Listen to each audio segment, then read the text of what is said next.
The Intruder is basically a movie about what happens when the American dream of buying a home turns into a nightmare. You know, an American nightmare. It could happen in France.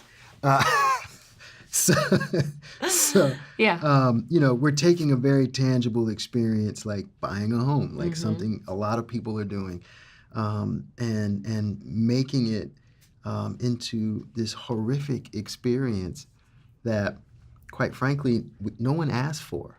Right. Like we didn't ask for this. Like we thought we had done everything the right way. We had did our due diligence, and you just never know. And that's what's kind of terrifying and scary about this film, is that it could happen to anyone.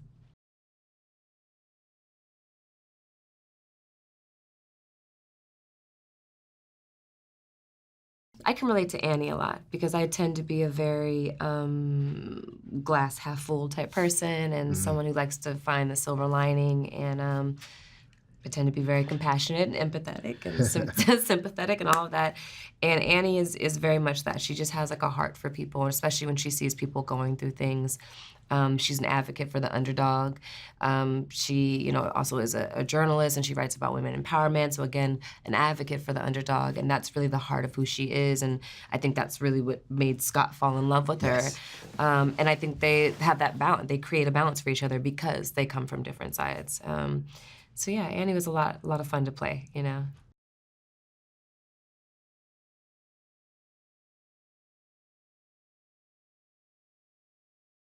Scott is, I think, the perfect complement to Annie's kind of glass half full. I think Scott is a little bit more skeptical of the world and people around, but he's also, he's kind of focused and ambitious and driven in a way in which he doesn't quite always pay attention to the details, but he is able to trust his gut on certain things. And it's interesting to see him kind of go from, let's be honest, he is driven to a dark place by a very dark individual, played by Dennis Quaid. And so you see Scott go from this kind of affable, snarky guy who really loves his wife and wants to make her happy, to someone who he's just not really, he's not comfortable being, but if he has to go there, he will.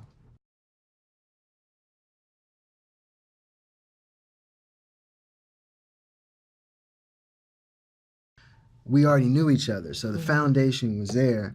And even doing press with her, we'd done this before. Yeah. So we kind of know each other's cadence, and we kind of know how to work with each other, and that's always makes it just so much better.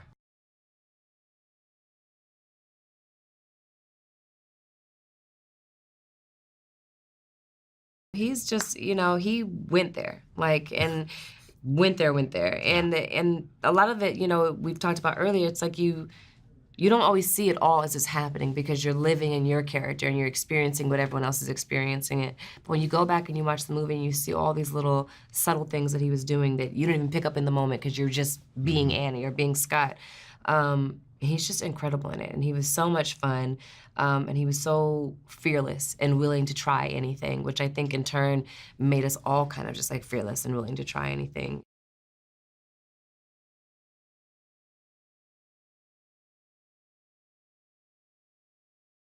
Deon is like a ball of energy and like joy and calmness and half glass full, and it's a unique experience working with him because he's just so happy and like excited to be there, and as Michael would say, like very enthusiastic, and someone who's looking at it as someone who's already watching the film.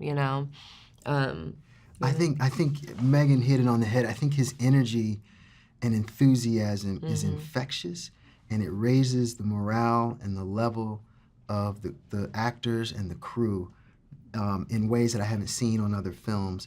But it's his vision that I think that really shines through in the final print of this movie. And that's why people are reacting and screaming and blurting out at the screen, because by design, this is the reaction that he wanted to pull from the audience. And with all the directors that I've ever met, he's probably one of the best I've seen that has that gift of really understanding the audience And that was his goal. He didn't make this for himself. Yeah. He made it for the audience. And it sounds like it's working.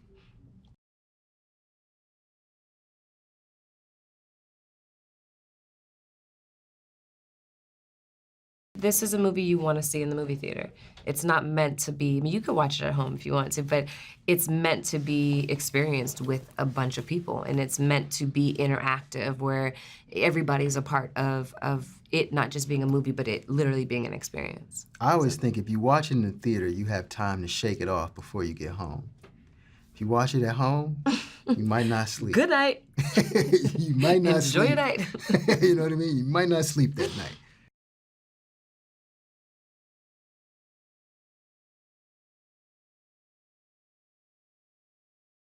The movie is the American dream turned on its head, and it's terrifying.